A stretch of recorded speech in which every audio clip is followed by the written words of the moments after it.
On Monday, February 19th, 2024, at 6:20 a.m., a Columbus police officer was dispatched to Prairie Ridge Health at 1515 Park Avenue in the city of Columbus. It was for a report of a man outside the entrance.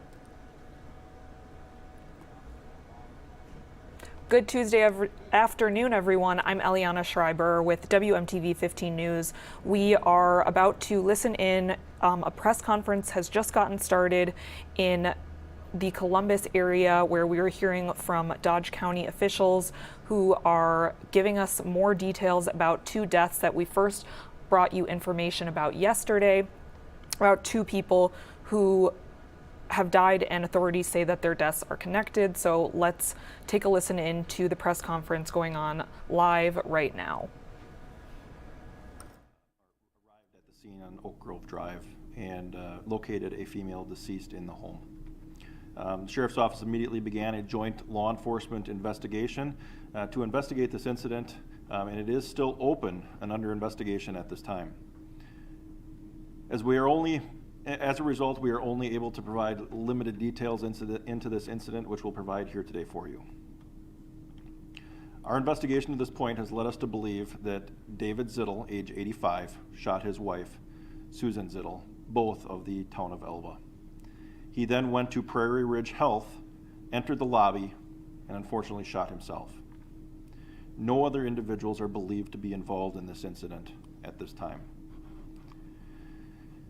With this incident occurring inside of a hospital, we feel it is important for the public to be aware that this is an isolated incident. The community is safe. We would like the community to also know that the Prairie Ridge Health responded to this incident accordingly and immediately went into lockdown until mid-afternoon yesterday. They also diverted all ambulances temporarily until it was determined safe to resume those operations. They resumed normal operations after the law enforcement investigation was completed yesterday. The Columbus Police Department and the Dodge County Sheriff's Office have been in contact with the family, and they respectfully request privacy as they mourn the loss of their loved ones. No other information is available for release on this incident until the investigation is completed and it is closed. We do have copies of this release for you here today that we'll provide for you. We'll also be sending this out to the media as well shortly. We do have time for 5 questions, clarifying questions, but again, we will not be able to comment on anything related to the investigation itself or anything related to any mental health type concerns that might have transpired as a result of this investigation. So, has your investigation led to any ideas to when the shooting at the home in the town of Elba occurred and the amount of time that transpired from that point to when Mr. Zittel showed up to Prairie Ridge? It's all part of the investigation that we have not been able to complete yet, so I can't answer that. Just clarifying there, you referenced that the hospital resumed normal operations after the investigation was completed. You still reference it as an ongoing investigation. Can you just clarify that? Well, the hospital was on lockdown, so that's not normal operating procedures. And as a result of where it occurred, they needed to divert some of the foot traffic at the hospital during the incident, and it was closed down for that entrance. And so, but they were still operating. It was under lockdown. They've resumed, and you can still access the hospital. We want the community to know that they can go into the hospital right now and receive the care that they need safely. Sure. And you had a second half of that question. I'm sorry, what's the second half?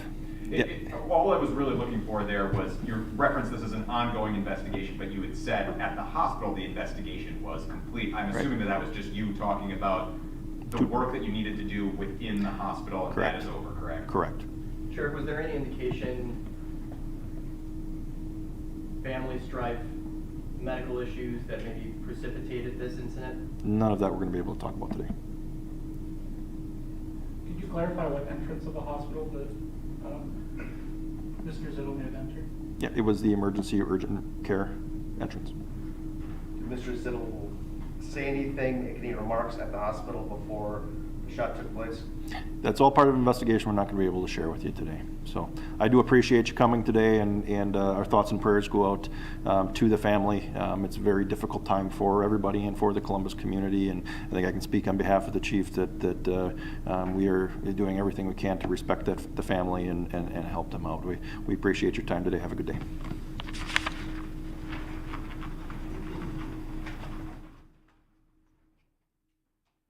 The personal forecast? No, thank you.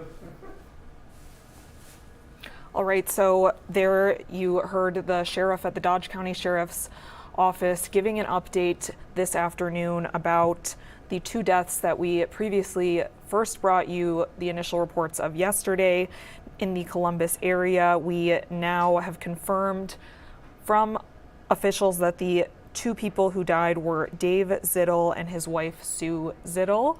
And we did mention their names yesterday, but this is the first time that authorities are naming the 2 victims. We now know Dave Zittel did in fact shoot his wife Sue Zittel at their home on Oak Grove Road in the town of Elba, and then drove nearby within miles of their home to the Prairie Ridge Health Emergency Department, where he told hospital workers that he had shot her and then died of a self-inflicted gunshot wound. Now, we know Dave Zittel was a prominent person in the community and was the head of Lyco Manufacturing Company there, which we previously told you yesterday. So again, that he was first at his home on Oak Grove Road in the town of Elba.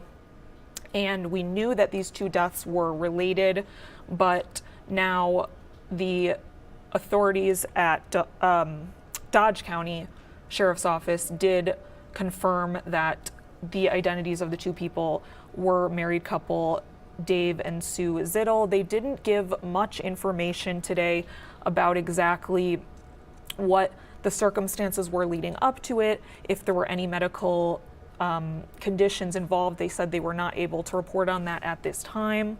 But again, Chairman Dave Zittel, who was the chairman of Columbus-based Lyco Manufacturing, which we previously reported yesterday, and Lyco did release a statement yesterday saying the company will continue its normal operations, and said, quote, "We humbly ask for prayers and support during this most trying period," and going on to say that Dave did found the company back in 1980. It is a large employer in the Columbus area, a large manufacturing company. So a very, very tragic situation. And of course, we will continue to bring you the latest updates as we learn more. But again, we do know the identities of the 2 victims at this time, and they are asking for, out of respect for the family, of course, that people respect the family's privacy at this time. So that was the latest update from police right now. And of course, we will have much more coverage both on our website, and you can always download our free 15 News app, as well as in our newscast later this evening at 4, 5, and 6. We will continue to have coverage and bring you the latest information as we learn it tonight.